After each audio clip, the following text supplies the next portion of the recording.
이란은요, 굉장히 우리 성경과는 뗄래야 뗄 수 없는 나라죠. 성경에도 이란이 나옵니다. 성경 상의 이름으로는 메데 바사라고 하는 성경의 바사국이라고 불리는 곳이 바로 이란입니다. 이제 페르시아가 되겠죠. 어, 세계사, 그러니까 일반 사회에서는 이제 페르시아라고 칭하고 있고, 성경에서는 바사국, 바사제국이라고 불리는 나라. 페르시아가 바로 성경에 나와 있는 바사국이고, 그리고 오늘날 이란이 되겠습니다. 그래서 이란 사람들 스스로도 자기를 페르시아 사람이라고 합니다. 자기들은 중동과는 전혀 다른, 그러니까 뭐 사우디나 또는 뭐 중동에 있는 나라들과는 전혀 다른 자신들은 페르시아 사람이다라는 그 정체성을 가지고 있는데요. 성경에 보시면 이 바사가 굉장히 중요한 나라죠. 특별히 어, 그 후기 이스라엘 시대에 들어오서 분열 왕국 지나고 포로기 시대 때, 이스라엘 포로기 시대 때 이 바사국이 굉장히 중요합니다. 다니엘이 바로 이 메대와 바사에서 총리를 지냈죠. 그래서 페르시아 제국의 총리였던 것이 바로 다니엘이고, 오늘날 또 그 이란에 가시면 이 다니엘의 무덤이 있습니다. 그리고 우리가 알고 있는 죽으면 죽으리라의 그 유명한 에스더. 에스더 역시 바사국의 왕후였습니다. 에스더도 바사국의 왕후였고, 이 바사국, 페르시아가 70년 포로 생활하고 있던 이스라엘을 해방시키고 고국으로 돌려보내서 성전을 재건하게 하고 이스라엘 공동체를 다시 회복시켜 줬던 나라도 바로 바사국입니다. 그래서 에스라가 70년 만에 돌아와서 하나님의 말씀으로 이스라엘 백성들을 각성시키고, 그리고 니에미아가 다시 돌아와서 예루살렘 성벽을 재건하고 성벽과 성전을 재건해서 소위 말하고 있는 제2 성전 시대, 1성전 솔로몬 시대가 파괴되고 난 뒤에 제2 성전이었던 수룹바벨 성전이라고 불리는 이 성전을 건축하게 된 것이 바로 이 바사국 때문에 이 성전이 건축이 되었고, 수룹바벨 성전이 리모델링이라고 할까요? 증축된 것이 헤롯 성전이 되겠습니다. 그래서 이스라엘 역사에는 성전이 모두 두 번 있었죠. 솔로몬 성전과 이 수룹바벨, 바사국 시대에 복구되었던 수룹바벨 성전. 그래서 이 바사국, 페르시아, 이란은 성경에서 굉장히 중요한, 그러니까 에스더, 느헤미야, 에스라, 그리고 이 이후 나오는 이 다니엘에 이르기까지 굉장히 중요한 나라입니다. 그래서 좀 전에 말씀드렸지만 이 페르시아라고 하는 이 사람들은, 이란 사람들은 자신들은 중동과는 전혀 다른 핏줄이기 때문에 비록 종교는 뭐 무슬림, 이슬람이랑 같겠지만 전혀 다른 정체성을 가지고 있고, 1970년대까지만 하더라도 이 이란에는 친미 정권이 있었고, 비록 무슬림이긴 하지만 전 세계 무슬림의 90%는 수니파라고 하는 그 종파고, 한 10% 정도만 시아파라고 하는 다른 종파인데, 그 시아파의 대다수가 이란에 있습니다. 이란 사람들은 같은 무슬림이지만 종파도 다르고 인종도 다르기 때문에 굉장히 좀 독특한 정체성을 가지고 있는 게 이란이고요. 그러다 보니까 1970년대까지는 친미 정권이 있었고, 세속 무슬림이라고 하는, 무슬림이긴 하지만 우리가 생각하는 그런 무슬림이 아니라 굉장히 자유로운 그런 무슬림을 가지고 있던 사람들입니다. 그래서 1970년대까지만 하더라도 이처럼 오늘 생각할 수도 없죠. 무슬림 여성들이 어떻게 미니스커트 입고 머리 드러낼 상상할 수 없는 것이 1970년대 이란에 이런 모습들이 있었다는 거죠. 그러다가 1970년대에 소위 말하는 이슬람 혁명이 일어나고 난 뒤로는 사진 오른편에 보시듯이 히잡을 쓰고 아주 철저한 근본 무슬림의 생활을 하고 있는 것이 오늘 이 이란의 모습이 되겠습니다. 그래서 사진은 보시다시피 이런 성지, 우리가 오늘날 성지라고 할 수 있는 예수님의 제자였던 다데오가 이곳에서 순교를 했다고 전해지게 되고요. 그러니까 예수님의 12제자 가운데 한 명이 이곳에서 순교를 하였고, 다니엘의 무덤이 있고, 그리고 에스더와 비롯한 여러 가지 구약의 중요한 어떤 성지들이 이곳에 많이 있는데, 그래서 이란은 초기 기독교와는 뗄래야 뗄 수 없는 그런 나라입니다. 1970년대까지는 조금 그래도 기독교에 대해서 좀 자유로운 분위기였고 많은 기독교인들이 있었지만, 1970년대 이슬람 혁명이 있고 난 뒤에 그 모든 기독교인들이 다 박해받고 순교하고 다 추방당해서 통계에 따르면 1979년에 이란에 있던 기독교인의 숫자가 대략 500명, 500명 정도밖에 되지 않았다고 합니다. 그래서 오늘날 전 세계 이 오픈도어라고 하는 선교단체에서 전 세계 무슬림권과 공산권 사회주의 여러 나라들에 대해서 이게 조사를 합니다. 기독교가 얼마나 박해받고 있고 억압당하고 있는지 조사를 하게 되는데 2023년 자료에 따르면 1위는 부동의 1위는 북한입니다. 북한이 부동의 1위고 8위가 이란이었다고 해요. 그러니까 굉장히 기독교인이 신앙생활하기 어려운 지역이 바로 이란입니다. 그럼에도 불구하고 1979년 조사에 따르면 500명에 불과했던 기독교인이 있었지만 2010년대 조사에 따르면 무려 50만 명의 기독교인이 있다고 합니다. 1979년에 있었던 기독교인들은 대부분 이제 고대 기독교, 그러니까 소위 말하는 이제 동방교회라고 하는 아주 좀 캐톨릭에 가까운 그런 기독교 형태가 있었다고 한다면 2010년에 조사한 것에 따르면 그 이슬람 혁명이 일고 난 뒤에 이 이란의 기독교인들이 어떻게 변화되었냐? 복음주의, 우리와 동일한 신앙 고백을 하는 이런 복음주의 또는 오순절 계열의 신자들이 급속도로 늘어나서 통계에 따라서 다르긴 하지만 대부분의 통계는 한 50만 정도 될 것이고 맥시멈은 거의 한 300만까지 되지 않을까. 그래서 모든 무슬림 나라에서 가장 기독교가 급속히 확장되는 성도가 늘어나는 지역이 이란이라고 합니다. 그래서 이란이 굉장히 중동 선교에 있어서 너무나 중요한 지역인데 가끔의 이런 사태가 있고 뉴스 보도에 따르면 뭐 몇천 명에서 많게는 수만 명, 2만 명 이상이 지금 시위대가 살해당하고 있다고 하는데 우리가 이 문제를 가지고 좀 기도를 해야 될 필요가 있습니다. 하나님, 그 땅 가운데 이 시위로 인한 이런 이슬람의 근본 세력들이 박해하고 있는 이 일이 좀 멈춰지게 하여 주시고 혹시나 이런 혼란을 틈타서 기독교인들이 순교당하지 않아요. 학제당하고 죽지 않아도. 여러분 이런 일이 있으면 꼭 무슨 일이 있습니까? 그냥 도매급으로 기독교인들이 박해를 받습니다. 그 난징 대학살 일어날 때 조선인들이 중국 사람들 죽을 때 조선인들이 엄청난 학살 당했죠. 그 우물에 독을 뿌렸다는 헛소문 퍼지면서 조선인들이 엄청나게 죽었습니다. 중국 사람들보다 더 많은 조선인들이 그 당시에 학살당했습니다. 같은 일이 일어날 수가 있다는 거예요.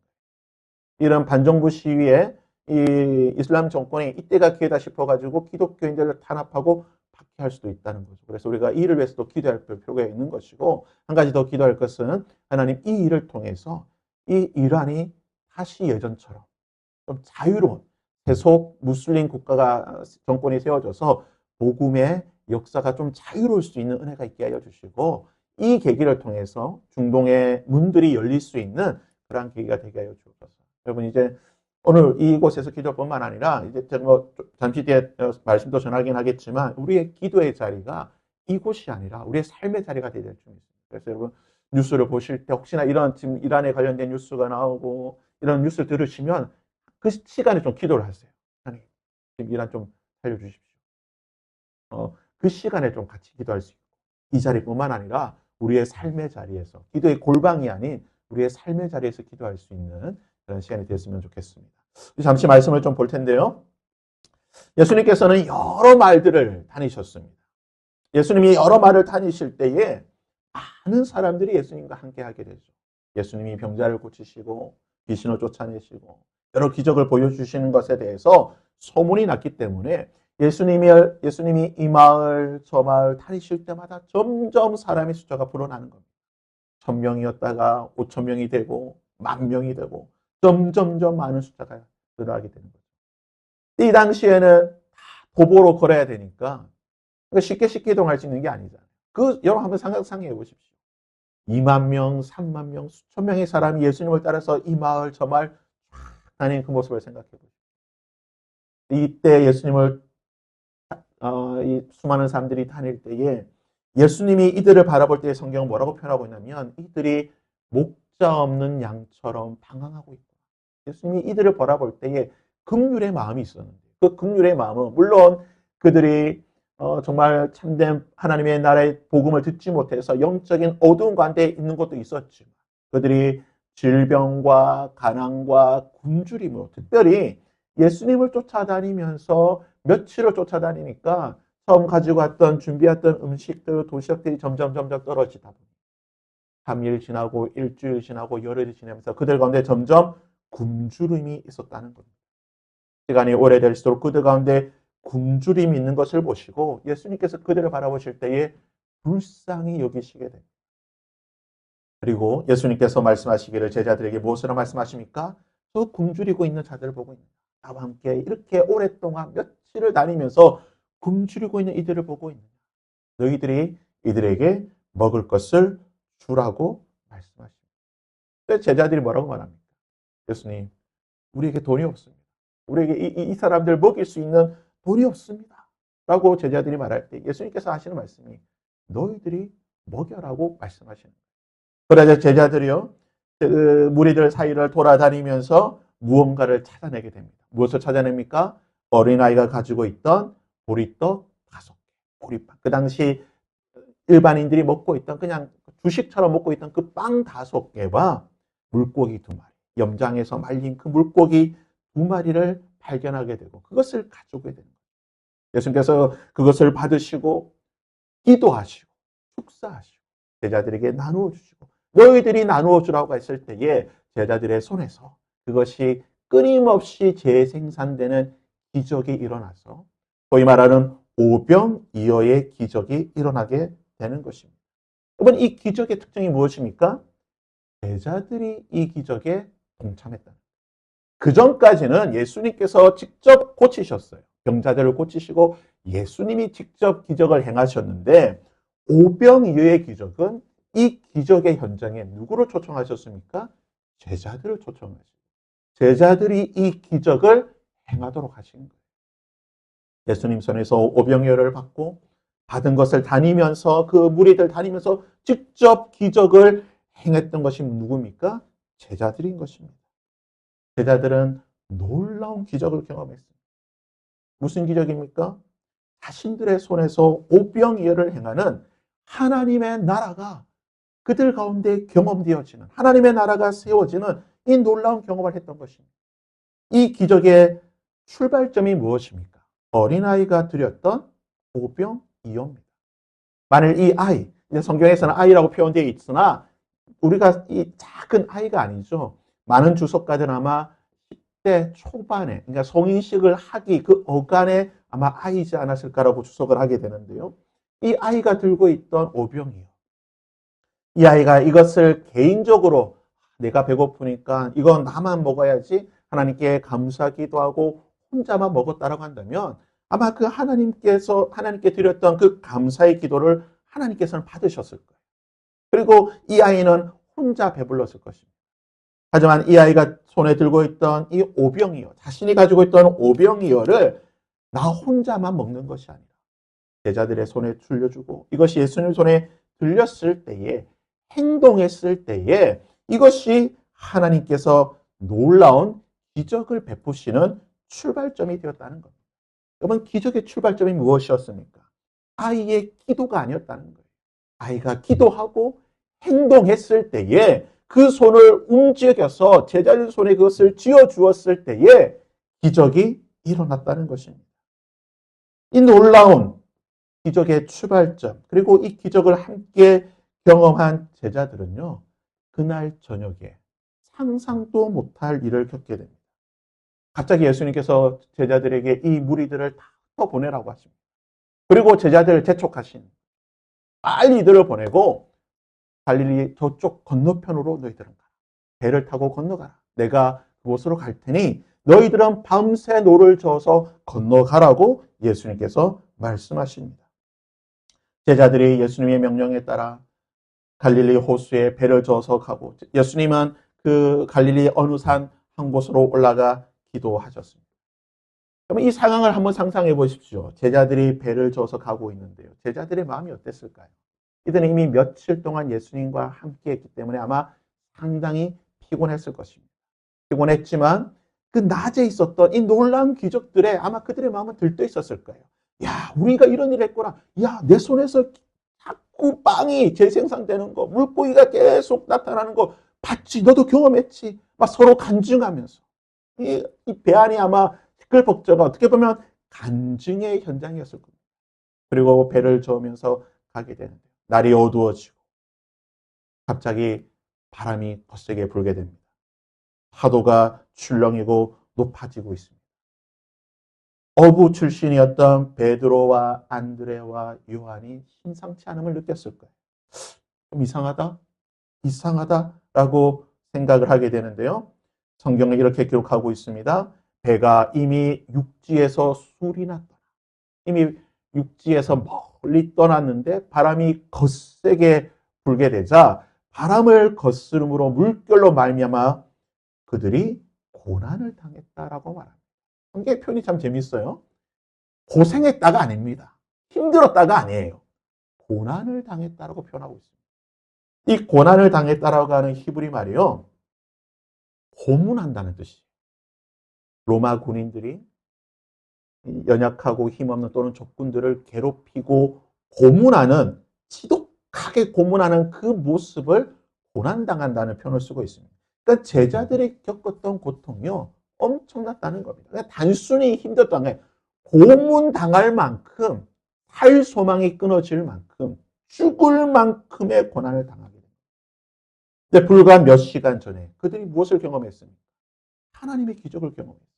예수님으로 말미암아 그들은 엄청난 오병이어라고 하는 놀라운 기적을 경험했습니다. 그 기적을 경험하고 난 얼마 지나지 않아서 그들은 죽을 것 같은 고문당하는 그러한 고난을 당하게 됩니다. 근데 제자들이요, 그들이 갈릴리 호수에서 배를 타고 가면서 이 폭풍으로 말미암아 고난 당하는 것이 이번이 처음이 아니라는 것입니다. 이미 마태복음 8장에 보면 8장 23절에서 27절까지 보면 그들은 이미 예수님과 함께 갈릴리에서 배를 타고 가다가 폭풍이 치는 것을 경험한 적이 있습니다. 폭풍이 칠 때에 예수님께서는 배 한가운데 가만히 주무시고 계시고 제자들이 동일하게 고난당한 거예요. 죽을 만큼의 고난당할 때에 제자들이 뭐라고 말합니까? 예수님, 예수님 어떻게 주무시고 계십니까? 우리가 죽게 된 것을, 우리가 지금 고난당하고 고문당하고 있는 것을 보지 못하십니까? 라고 말할 때에 예수님의 말씀이 무엇입니까? 믿음이 없는 자들. 그리고 예수님께서 한마디로 폭풍우를 잠잠케 하는 것을 보았습니다. 마태복음 8장에서 그들은 폭풍 가운데, 죽을 고비 가운데에 예수님께서 한마디로 폭풍을 잠잠케 하는 것을 보았습니다.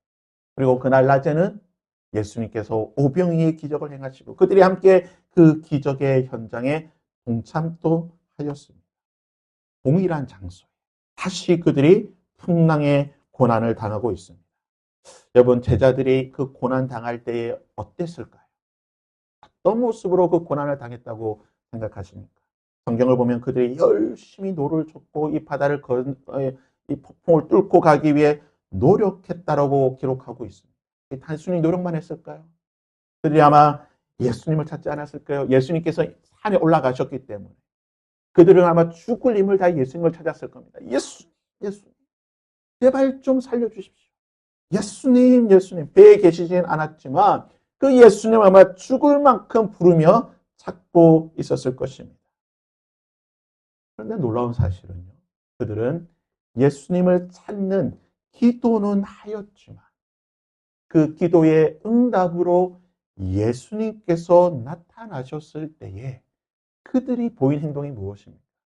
그들이 폭풍 가운데 죽을 것 같아서 힘을 다해 노를 저어가면서 예수님을 찾고 하나님 살려달라고 예수님 살려달라고 소리 지를 때에 마치 기도의 응답처럼 누가 나타납니까? 예수님께서 폭풍 가운데 나타나셨습니다. 폭풍 가운데 나타나신 예수님께서 그들에게 점점 다가오고 있습니다. 그런데 놀라운 사실은 그 예수님을 바라봤던 그들의 반응이 무엇입니까?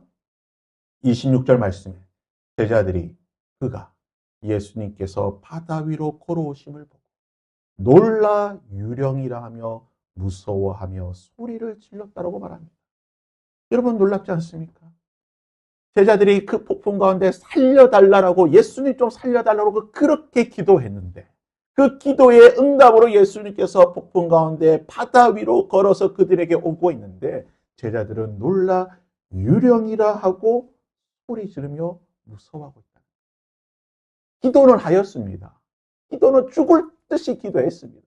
배 안에서 할 수 있는 모든 기도는 다 했을 거예요. 누구는 배를 젓고 있고 누구는 소리 지르면서 기도했을 겁니다. 그런데 그 기도의 응답으로 예수님께서 나타나셨는데 그들이 놀라 유령이라 하며 무서워했다는 거예요. 그런데 단 한 사람, 누굽니까? 베드로. 여러분, 베드로의 이 고백을 한번 보시길 바랍니다. 28절에 베드로가 대답하여 이르되 주여 만일 주님이시거든 나를 명하사 물 위로 오라. 여러분, 베드로의 반응이 무엇입니까? 베드로도 역시 아마 배 안에서 기도했겠죠. 예수님 살려달라고 소리쳤을 겁니다. 예수님께서 나타나시는 것을 보고 그 응답이 왔을 때에 베드로의 반응이 무엇입니까? 주님, 내가 응답을 잡으러 가겠습니다. 예수님을 붙잡으러 가겠습니다. 배 밖을 벗어나게 해달라는 거예요. 그 두려움과 좌절의 자리에서 내가 일어나 예수님께로 가겠으니 예수님 나를 오라 명하여. 베드로의 반응은 다른 11제자와 달랐습니다. 다른 11제자는요, 공포와 두려움 가운데 기도는 했습니다. 같이 기도했어요. 그러나 응답이 왔을 때에 여전히 그들은 그 배 안에 머물러 있었다는 거예요. 여전히 그 배 안에 좌절과 두려움과 공포의 그 자리에 머물러 있었다는 겁니다. 그들의 믿음이 그 믿음이었다는 거예요. 기도만 했지 그 기도의 응답을 바라보고 나아가지 못했다는 겁니다. 그러나 베드로는요, 함께 기도하고 응답이 왔을 때에 응답 대신 예수님께서 자신 앞에 나타났을 때 주님이시거든요. 이것이 나의 응답이라고 한다면 나로 오게 하시옵소서. 그리고 베드로는요, 그 배를 벗어났다는 거예요. 그 배의 자리에서 벗어나 예수님께 나아갔을 때에 어떤 일이 있게 되었습니까? 그가 배 위를 걸어간다. 배에서 나와 물 위를 걸어가는 기적을 경험하게 된 것입니다. 인류 역사에서 물 위를 걸어간 유일한 사람이 바로 베드로였다는 겁니다. 응답의 그 자리를 바라고 기도의 골방을 벗어나 그 기도의 배의 자리에서 벗어나 나아갈 때 그는 응답의 능력을 경험하게 된 것입니다. 미국 그랜드 캐년에 가면요, 유명한 그 명소가 있습니다. 스카이워커라고 하는 곳인데요, 이렇게 생겼습니다. 협곡 끝에 유리로 된 이 발굽 모양으로 U자 모양으로 되어 있으니 튀어나와 있어요. 그래서 지금 또 이제 이 스카이워커를 보고 전 세계에서 이제 비슷한 것들을 많이 만들었어요. 우리나라도 보면 이 뭐 출렁다리 이런 다리에 보면 이게 유리로 만들잖아요. 이런 유리로 만든 겁니다. 이 스카이워커는요, 어떤 사람이 갈 수 있습니까? 용기 있는 사람이 가는 거예요. 한 발을 내디디면 되는 겁니다. 그 유리를 믿고 그 다리를 믿고 그 다리를 만든 사람의 기술을 믿고 한 발 내딛고 가게 되면요, 신세계를 경험할 수가 있어요. 놀라운 풍경을 경험하고 놀라운 이 모든 것들을 경험할 수가 있다는 거예요. 그러나 밖에서 아무리 그냥 내가 기도하고 저 갈 수 있도록 아무리 해봐야 소용이 없어요. 가야 되는 거예요. 한 발 내딛어서 가게 되면 이 상상할 수 없는 그 체험을 할 수 있다는 것입니다. 사랑하는 성도 여러분, 우리는 기도의 골방이 참 중요합니다. 기도의 골방은 반드시 있어야 될 줄 믿습니다. 여러분의 기도의 골방을 꼭 지킬 수 있기를 바랍니다. 거센 풍파가 있을 때에, 여러분의 삶에 어려운 문제들이 있을 때에, 어떤 삶을 좌절시키고 낭망시키는 정말 나를 죽일 것 같은 고문시키듯이 정말 나의 목이 숨통을 쪼여가는 그러한 고난이 있을 때에, 여러분, 그 기도의 골방, 폭풍 가운데 있는 그 배 안에 기도의 자리가 반드시 필요합니다. 그러나 더 중요한 것은 기도하고 그 기도의 골방을 벗어나야 된다는 거예요. 그 기도의 골방에만 머물러 있으면 응답의 능력을 경험할 수가 없습니다. 예수님께서는 응답을 가지고 오셨습니다. 기도의 골방을 벗어나 그 배 자리에 벗어나 예수님께 나아갈 때, 물 위로 한 걸음 내디딜 때 하나님의 응답을 예수님의 손을 붙잡게 된다는 것입니다. 바라기는요, 올 한 해 우리 각자의 기도의 골방에서 그 누구보다도 간절하게 하나님, 나의 이 고난을, 이 어려움을 마치 나를 고문하듯이 나를 옥죄어오는 이 고난에서 나를 구원하여 주옵소서. 그리고 그 기도의 골방을 벗어나 여러분의 삶 속에서 여러분이 할 수 있는 것을 다해 나갈 때 하나님이 주시는 지혜와 하나님이 주시는 힘과 능력을 의지하고 한 걸음 내디딜 때에 나의 삶의 자리를 나아갈 때에 하나님께서는 반드시 물 위를 걸어가는 그 놀라운 기적을 경험케 하실 줄 믿습니다.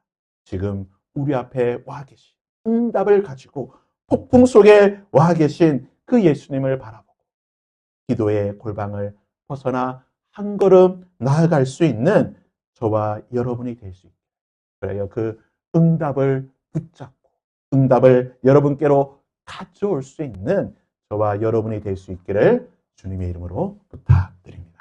함께 찬양하게 찬양